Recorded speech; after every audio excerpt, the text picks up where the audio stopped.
저와 한 절씩 교독하실까요? 예수께서 그리스도이심을 믿는 자마다 하나님께로부터 난 자니 또한 낳으신 이를 사랑하는 자마다 그에게서 난 자를 사랑하느니라.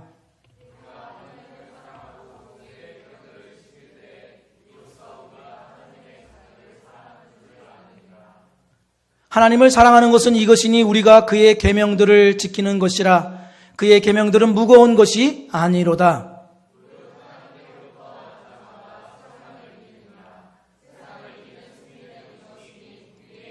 같이 예수께서 하나님의 아들이심을 믿는 자가 아니면 세상을 이기는 자가 누구냐? 아멘. 우리 다시 한번 양옆과 앞뒤 있는 분들 사랑하고 축복합니다. 인사 나눌까요?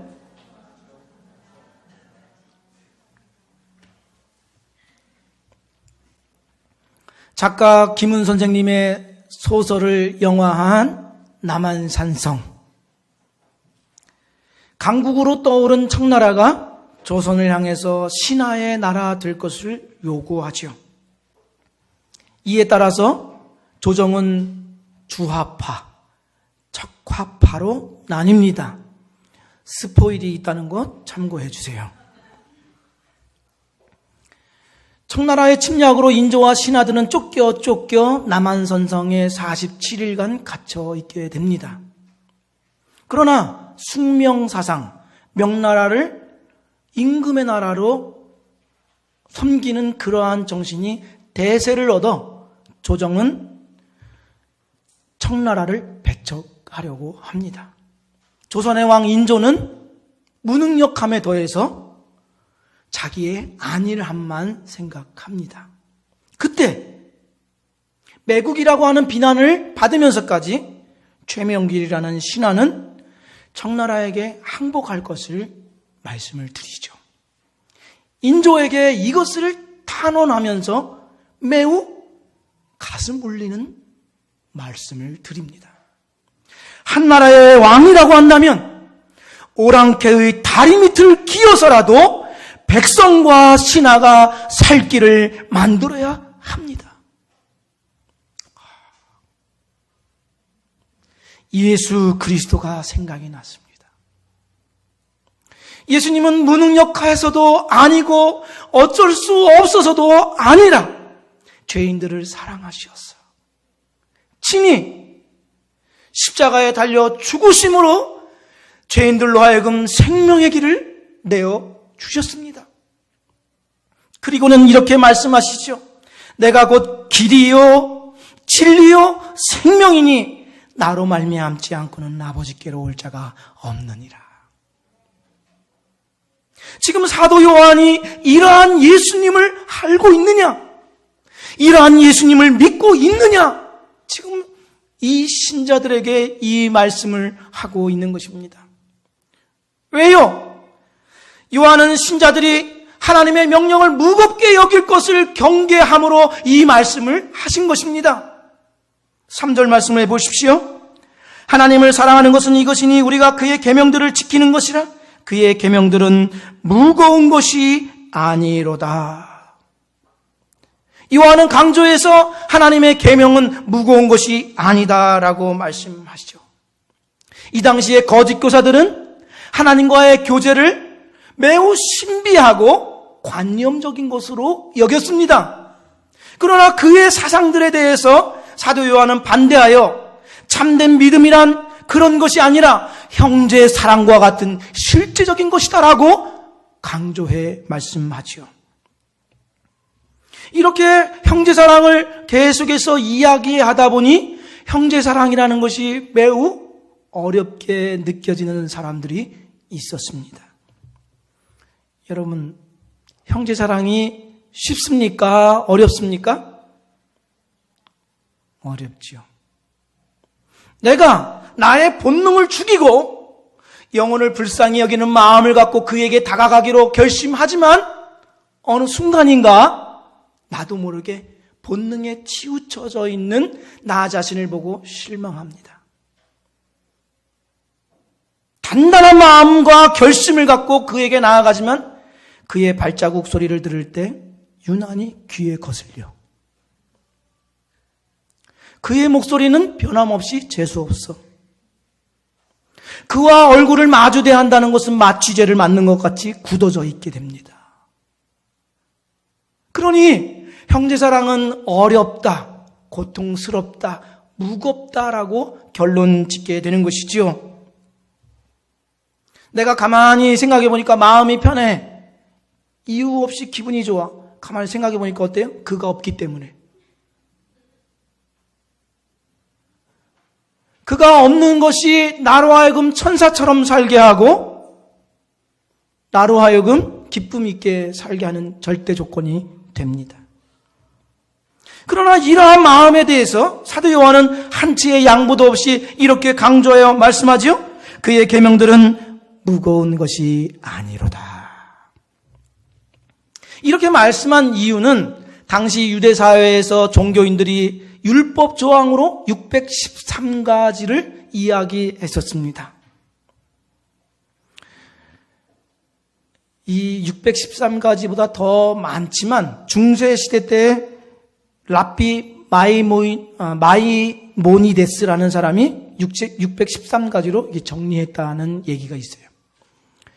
사람의 뼈마디 혹은 신체 부분을 합친 것이 248개, 그리고 365일 날짜 숫자를 따라서 248개의 하라 명령과 365가지의 하지 말라 명령을 합쳐서 613가지로 정리했다고 하죠. 하지만 이 613가지 조항을 가르치면서 지켜야 한다고 강조하는 이 종교인들조차도 다 지킬 수 없었습니다.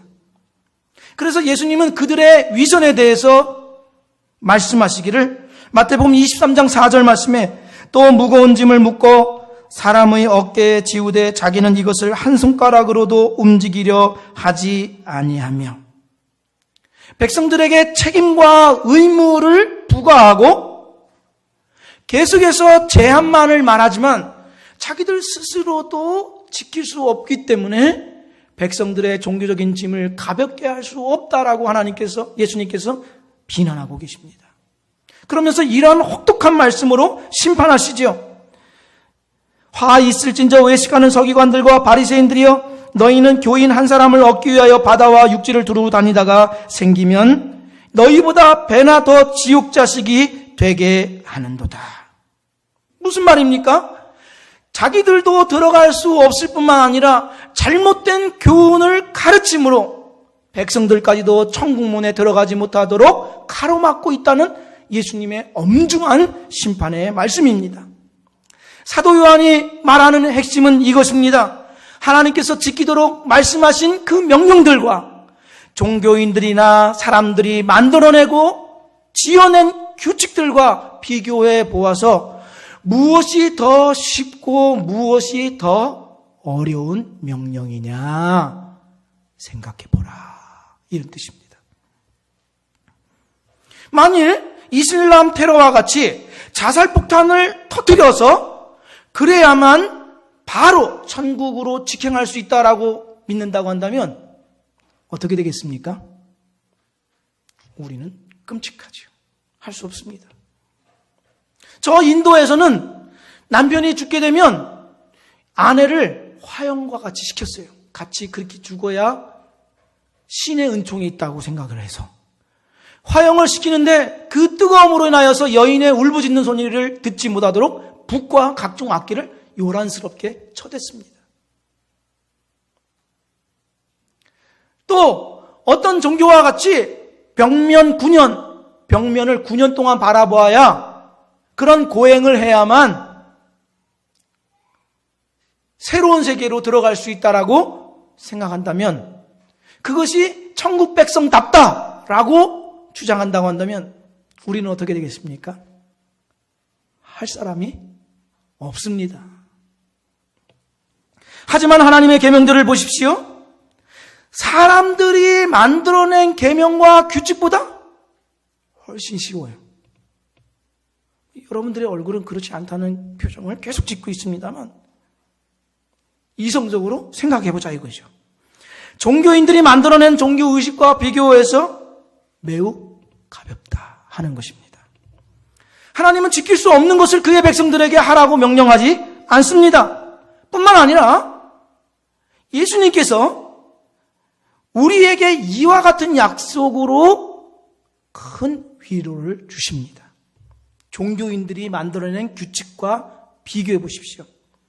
마태복음 11장 26절부터 30절 말씀에 수고하고 무거운 짐진 자들아 다 내게로 오라. 내가 너희를 쉬게 하리라. 나는 마음이 온유하고 겸손하니 나의 멍에를 메고 내게 배우라.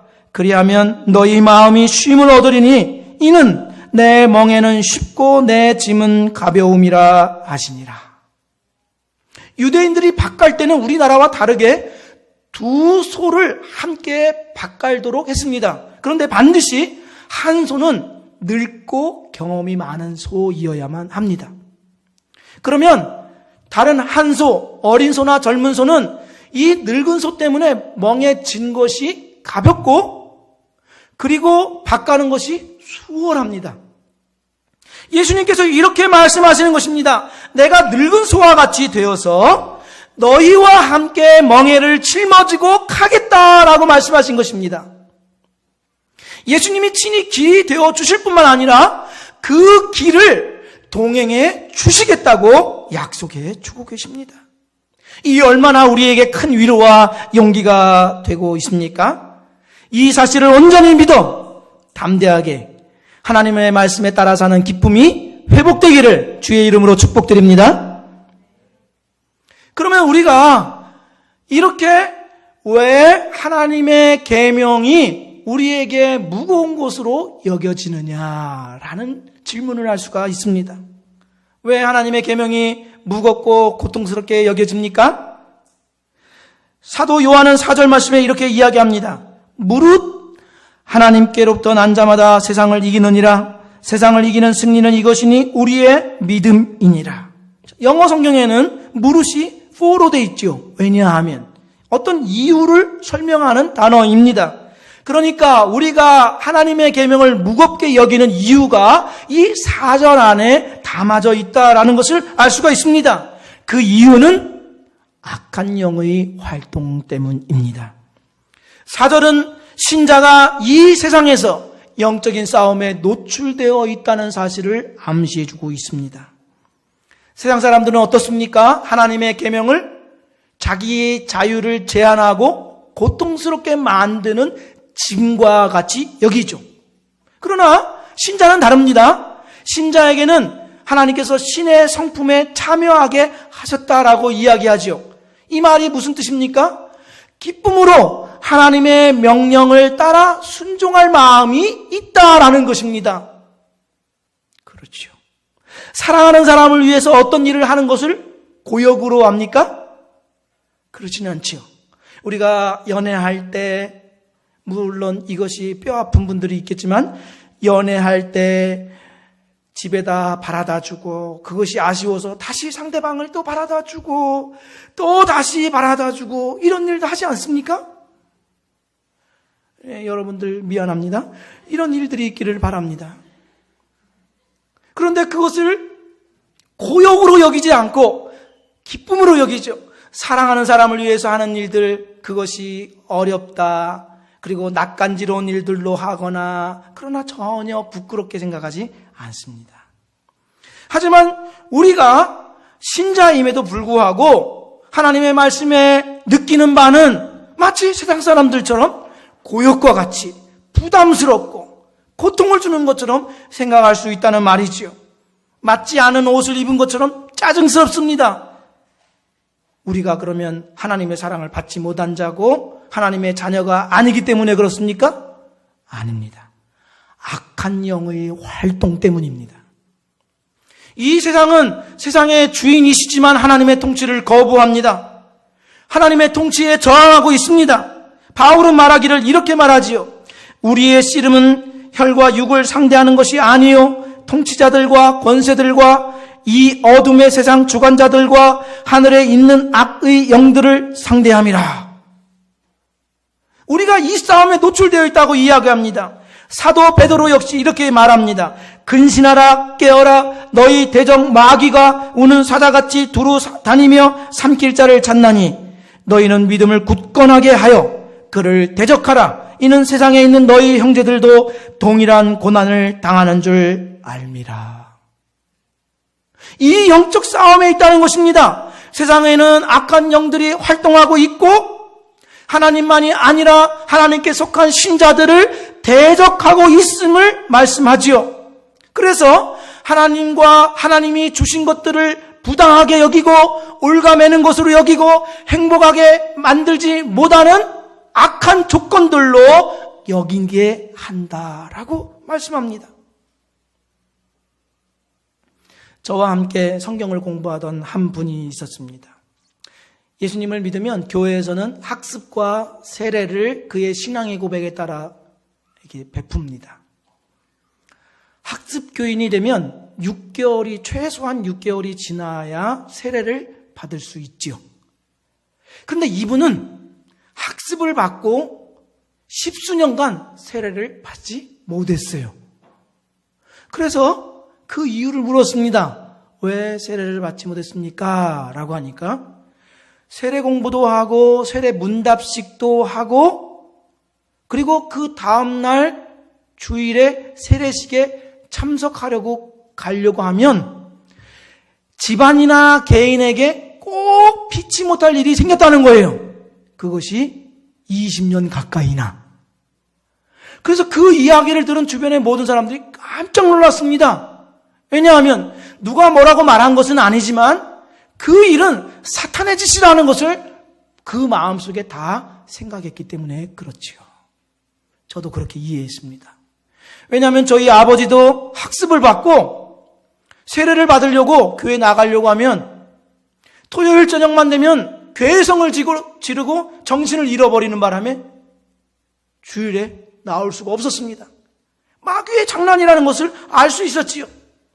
그래서 사도 요한은 이 말씀을 하고 있는 것입니다. 하나님께 속한 신자는 영적인 전쟁에 노출되어 있음을 알아야 한다는 것입니다. 좋지 않은 모든 일들이 다 사탄의 짓이다 이렇게 말할 수는 없습니다. 하지만 분명히 사탄은 활동하고 있습니다.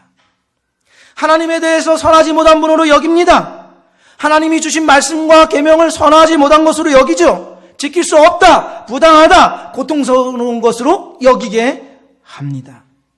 그러나 이 말씀을 보십시오. 사도 요한만이 아니라 모세가 여기에 말씀하신 것을 한번 들어보십시오. 신명기 10장 12절부터 13절 말씀에 이렇게 기록되어 있습니다. 이스라엘아, 지금 주 너희의 하나님이 너희에게 원하시는 것이 무엇인지 아느냐? 주 너희의 하나님을 경외하며 그의 모든 길을 따르며 그를 사랑하며 마음을 다하고 정성을 다하여 주 너희 하나님을 섬기며 너희가 행복하게 살도록 내가 오늘 너희에게 명하는 주 너희 하나님의 명령과 규례를 지키는 일이 아니겠느냐. 하나님이 주신 말씀들은 우리가 행복하게 살 수 있도록 주신 말씀이다 라고 기록하고 있습니다. 하나님은 선하신 분이십니다. 하나님은 우리에게 좋으신 분이십니다. 우리를 향한 그의 명령과 계획은 언제나 하나님의 자비와 인자함에서 오는 것들입니다. 하지만 우리는 언제나 상황과 환경 안에서 그의 선하심을 가둬두려고 합니다. 내 상황이 좋으면 하나님도 선하시고 그의 명령도 선하게 여기지요. 하지만 내 상황이 나쁘면 하나님도 선하지 않으시고 그의 명령들도 선하지 않은 것으로 여기기 십상입니다. 사탄은 진실을 보게 하기보다는 상황에 주목하게 만든다는 것을 알아야 합니다. 자기 상황 때문에 나는 어쩔 수 없다고 합리화시키도록 하지요. 마틴 셀리그먼, 그가 이런 말을 했습니다. 인간이 상황에 종속되어 있다는 신념에 사로잡히면 나는 상황에 갇혀있다 이렇게 신념하게 된다면 그 신념은 개인적이고 반영구적인 영향력을 발휘해 미리 좌절하고 포기하게 만든다. 그러나 그 반대의 신념을 택하면 우리는 더욱 에너지가 넘치는 사람이 된다. 그의 말은 이런 뜻입니다. 상황에 갇혀있다고 생각하지 말고 뒤로 물러나서 자기를 관찰하도록 하라. 넓은 조망으로 바라보게 되면 나무 한 그루나 몇 그루만 보는 것이 아니라 숲 전체를 보게 될 것이다. 이런 뜻입니다. 그러니 신자도 이러해야 합니다. 일어나는 일들이나 혹은 내 능력이나 나의 선호도에 따라서 하나님이 선하다, 선하지 않다라고 판단할 것이 아니라 하나님의 의도와 하나님의 명령들을 변형시키거나 왜곡시킬 것이 아니라 큰 숲, 하나님은 언제나 우리에게 은혜롭다. 하나님은 언제나 우리에게 자비롭고 인자하시다라는 그 관점으로 바라보게 될 때 상황을 다스려 나가고 이겨낼 줄로 믿습니다. 사도 요한이 이것을 요구합니다.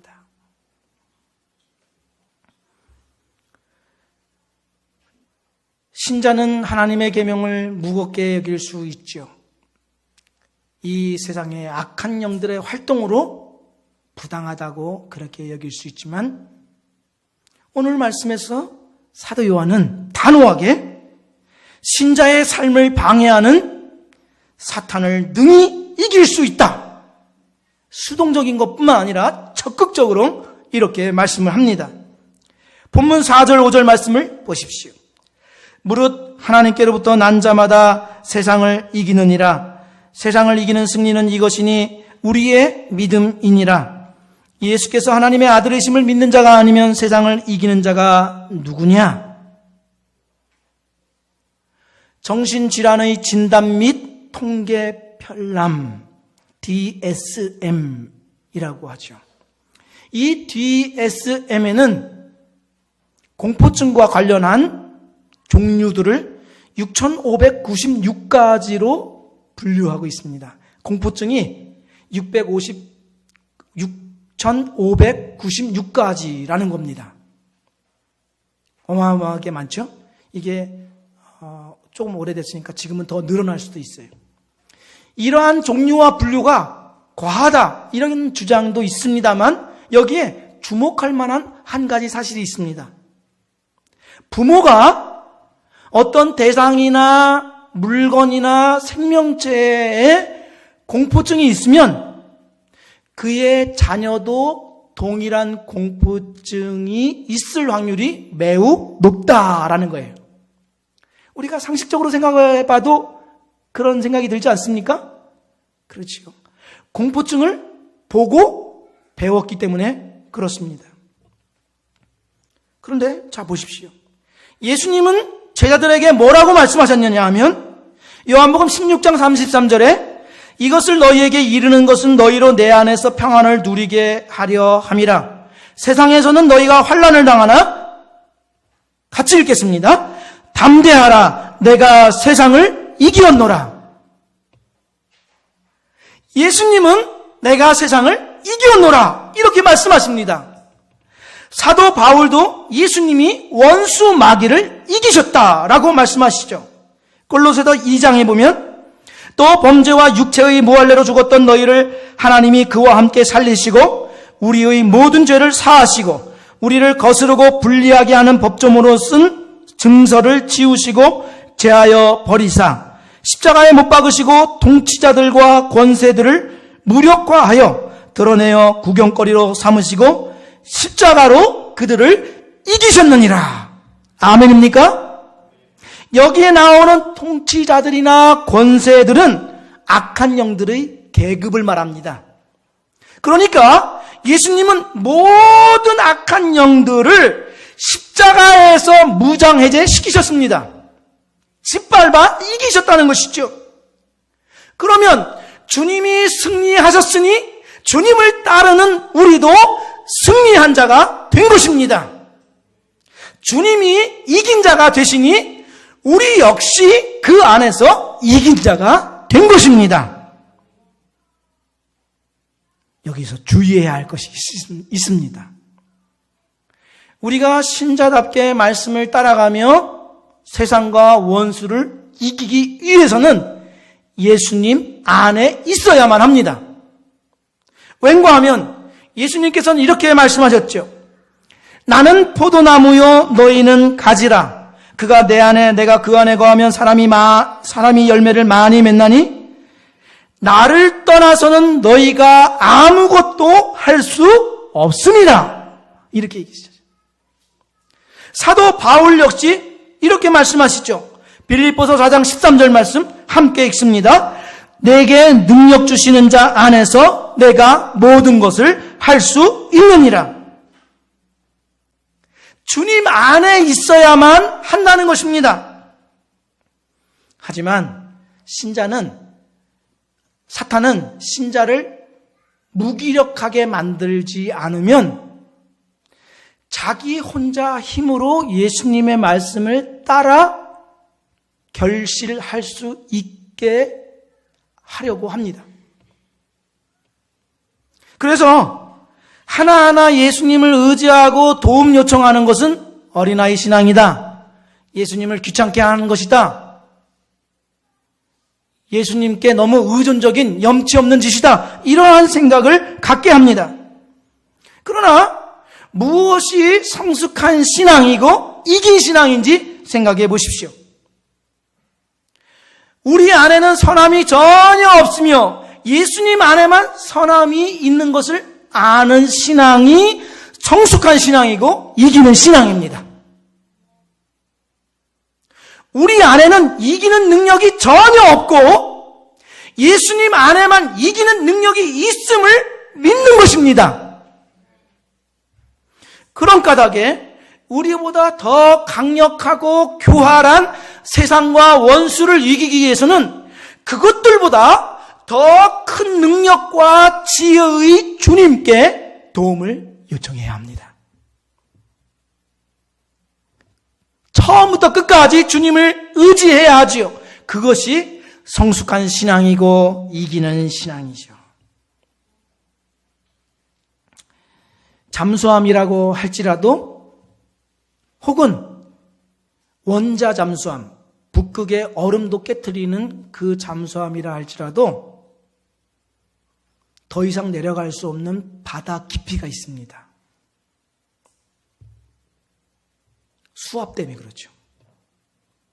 1963년 미국의 원자 잠수함 드레셔호가 수밀도를 조사하다가 조정불능으로 2560km로 떨어졌습니다.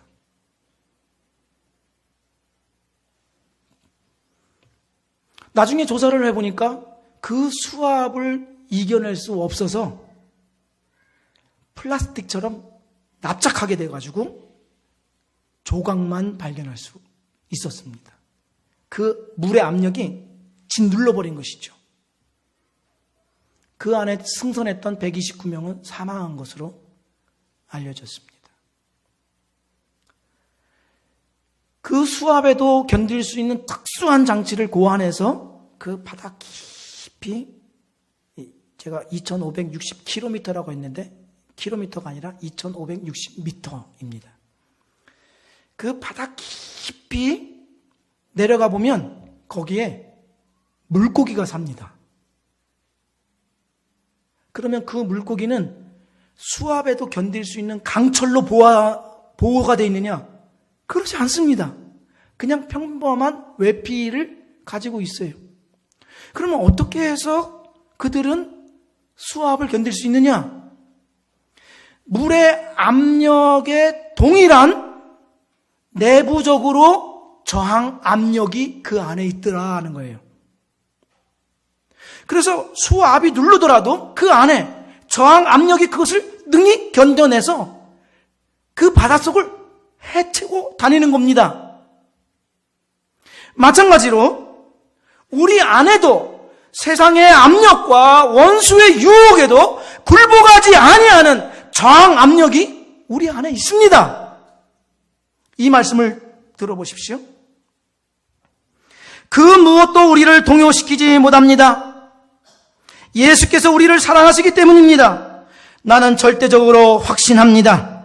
그 무엇도 산 것이든 죽은 것이든 천사적인 것이든 악마적인 것이든 현재 것이든 장래 것이든 높은 것이든 낮은 것이든 생각할 수 있는 것이든 생각할 수 없는 것이든 절대적으로 그 무엇도 우리를 하나님의 사랑에서 떼어놓을 수 없습니다. 우리 주 예수께서 우리를 꼭 품어 안고 계시기 때문입니다. 아멘입니까? 우리가 설령 하나님의 말씀을 따라 실패한다 할지라도 예수 그리스도는 우리에게 저 세상과 원수의 유혹을 맞서 싸울 수 있는 저항 압력이 있습니다. 예수 그리스도의 영원한 안전장치, 그의 사랑, 영원히 우리 편이 되어주시겠다고 하는 그 약속이 있는 것입니다. 그러니 우리가 내 능력을 의지하는 것이 아니라 주님의 능력을 의지해야 합니다. 내가 이런 하찮은 일들이 아닌 주님이 이루신 십자가의 은혜를 바라보아야 합니다.